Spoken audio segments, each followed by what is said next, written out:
Hi everyone, so welcome and welcome back to my channel সুস্মিতা's Daily Vlog। এতক্ষণে তোমরা thumbnail আর title দেখে বুঝেই গেছো আমি তোমাদের সাথে কি ভিডিও শেয়ার করতে চলেছি।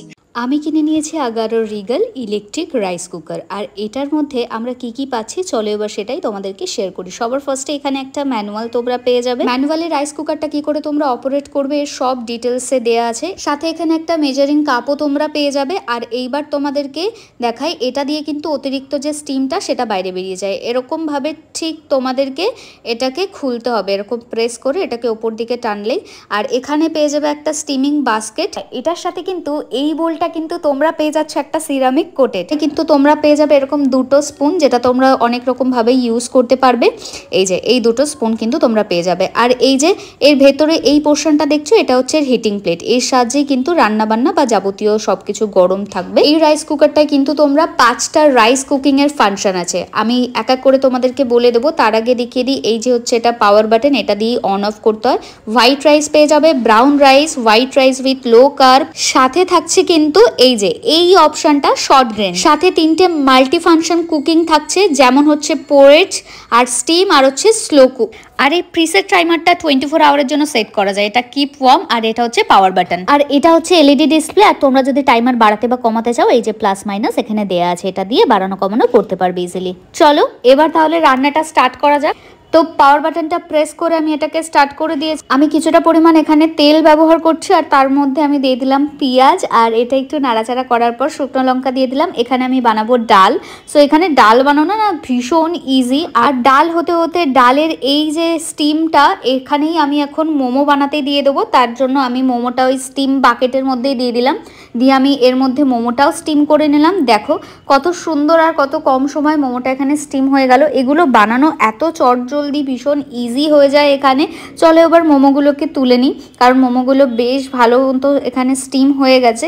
এরপর আমি এখানে কিছু ভেজিটেবল একটু আমি ভেজে নেব। তার জন্য আমি আরেকটু তেল অ্যাড করে এই যে আলু আর কিছু সবজি দিয়ে আমি এখানে ভেজিটেবলগুলো আমি ভেজে নিলাম। এই দেখো কত ইজিলি এটা জাস্ট ভাজা হয়ে গেল, আর কত কম সময় কত ভালোভাবে ভাজা হয়েছে সেটা তোমরা দেখেই বুঝতে পারবে। দেখো এবার আমরা এখানে একটু ভাত বানিয়ে নিই, চলো সেটাও তোমাদের সাথে শেয়ার করে দিই। চালটা আমি অলরেডি ধুয়ে রেখে দিয়েছিলাম। তো আমি মেজারিং কাপ দিয়ে 2 কাপ আমি চাল নিয়েছিলাম। আর যতটা তোমরা চাল নেবে ঠিক তার ডাবল কিন্তু এখানে জল অ্যাড করতে হবে। সেই পরিমাণ করেই আমি এখানে জলটাও অ্যাড করে দিলাম। এইবার তোমরা এরকমভাবে ঢাকনাটা বন্ধ করে এই যে পাওয়ার বাটনটা প্রেস করে জাস্ট ওখানে তোমাদেরকে কিন্তু হোয়াইট রাইসটাকে চুজ করে নিতে হবে। এই যে হোয়াইট রাইস আমি চুজ করে দিয়েছি। এবার এটাকে জাস্ট কিছু সময় ওয়েট করতে হবে, যতক্ষণ না পর্যন্ত এটা ভালোভাবে কুক হয়ে যায়।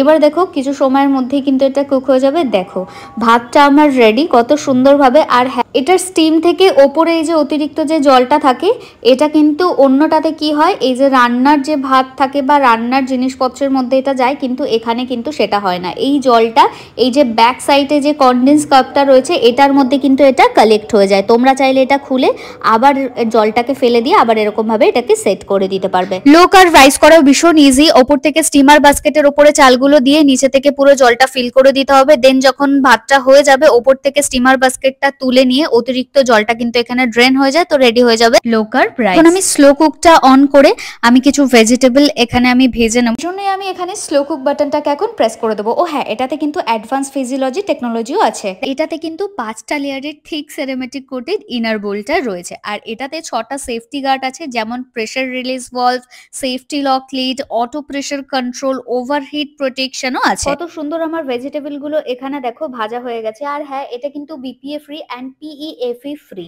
এবার আমি এটাতে বানাবো হচ্ছে একটা ভেজিটেবল ফ্রাইড রাইস, যেটার জন্য আমি এখানে কিছু জিরেও অ্যাড করে দিয়েছি, দিয়ে একটু আদা বাটা এর মধ্যে দিয়ে দিয়েছি। এবার আমি ভাতগুলোকে এর মধ্যে দিয়ে ভেজিটেবল গুলো অ্যাড করে দিচ্ছি। এই রাইস কুকারটা কিন্তু 8-in-1 রাইস কুকার, আর এটাতে কিন্তু 3 লিটারের ইনার পটটা রয়েছে। লাস্ট 10 মিনিট আগে কিন্তু টাইমারটা স্টার্ট হয়ে যাবে। আর এরকম জিরো দেখানো মানে আমার কুকিংটা অলরেডি হয়ে গেছে। আর তারপর কিন্তু একটা বিপ করে একটা সাউন্ডও তোমরা শুনতে পাবে। আমার এই ভেজিটেবল দিয়ে মিক্সড ফ্রাইড রাইসটা রেডি হয়ে গেছে। সাথে মোমোটাও এত সুন্দরভাবে স্টিম হয়েছে আর এত ভালোভাবে কুক হয়েছে যে এটা খেতেও কিন্তু দারুণ হয়েছে। সাথে আমি তোমাদেরকে সামনেই আমি ভাতটাও আলাদা করে, যেটা আমি অল্প একটু তুলে রেখেছিলাম, সেটাও আমি খেয়ে দেখাচ্ছি। এটা ভীষণই ভালোভাবে কুক হয়েছে আর একদম ঝুরঝুরে একটা ব্যাপার। আর এই ইনার পটটা কিন্তু স্পঞ্জ দিয়েই তোমরা পরিষ্কার করবে, এটাতে কিন্তু কোনো স্ক্রাবার আমরা ইউজ করব না। আর এই প্রোডাক্টটার লিংক কিন্তু পেয়ে যাবে আমার ডেসক্রিপশন। আমার হাতে যেটা ছিল সেটা হচ্ছে একটা বিটরুট, আর এটা দিয়েই কিন্তু আমি এখন তোমাদেরকে আইস কিউব বানিয়ে দেখাবো, যেটা আমাদের স্কিনের জন্য বেশ ভালো। হ্যাঁ জানি এখন গরম পড়ে গেছে, তাই বিটরুট পাওয়াটা একটু ইম্পসিবল। ইনফ্যাক্ট আমার বিটরুটের যে হালত সেটা দেখেও বুঝতে পারবে যে এটা খুবই কষ্ট করে বেঁচে আছে। ফ্রিজে আমি অনেক দিন ধরেই এগুলোকে রেখে দিয়েছি, আর এগুলোকে যদি তোমরা এরকমভাবে রেখে দাও তাহলে আমার মনে হয় এটা যেমন স্কিনের পক্ষে ভালো, তেমন এটা অনেক দিন তোমরা ইউজও করতে পারবে। তাই সবার ফার্স্টেই আমি বিটরুটটাকে ভালো করে ধুয়ে নিয়েছি। তোমরা নর্মাল জল দিয়েই ধোবে, এরকম কোনো ব্যাপার নেই। নর্মাল জল দিয়ে ধুয়ে এরকমভাবে খোসাটাকে ছাড়িয়ে নিতে হবে সবার ফার্স্টে। দেখতেই পাচ্ছ আমি একদম নিট অ্যান্ড ক্লিনভাবে খোসাটাকে ছাড়িয়ে নিয়েছি। এবার এটাকে এরকমভাবে টুকরো টুকরো করে নেবে, ঠিক যেরকমভাবে আমরা আলু কাটি না, ওরকমভাবেই এটাকে একটা ছুরি দিয়ে টুকরো টুকরো ফার্স্টে তোমরা করে নেবে। আমি একটু 4 টুকরো করে দেখলাম ফার্স্টে, তারপর আমার মনে হলো যে না এটা একটু বেশ বড়, তাই এগুলোকে আর একটু টুকরো করা যাক। এই যে এইরকম একটা টুকরো হয়েছে, দেখতেই পাচ্ছ আমার হাতেই রয়েছে।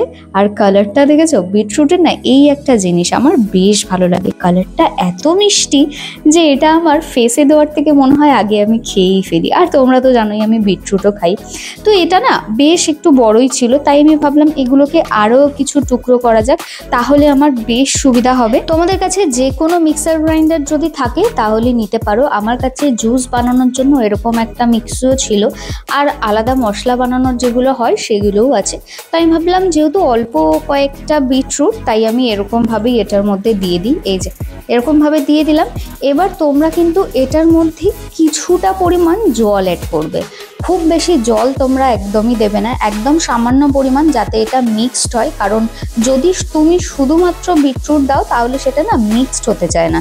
তার জন্য আমি একদম অল্প পরিমাণ কিছু বিটরুট দিয়েছি। এই যে দেখতেই পাচ্ছ বিটরুট দিয়ে তার মধ্যে একদম অল্প পরিমাণ জল দিয়েছি, শুধু ওগুলো যাতে যখন এটা মিক্সড হবে তখন যাতে এঁটেল বা টাইট ব্যাপারটা না হয়, তার জন্য আমি এই জলটা দিয়েছি। এই যে এরকমভাবে এবার মুখটাকে আমি আটকে দিলাম। চলো এবার এটাকে কি করবে জানো তো, একবার এরকম একটু শেক করে নিও, তাহলে জলটা ভালো মতো ওতে মিক্সড হয়ে যাবে। এইবার আমি এটাকে এখন মিক্সড করব, মানে হচ্ছে একটা পেস্ট বানাবো। এই যে দেখতে কিন্তু অসাধারণ লাগছে কি, তাই না? সত্যি বলছি বিটরুটের কালারটা এত ভালো লাগে আমার যে এটা দেখতেও আমার বেশ ভালো লাগে।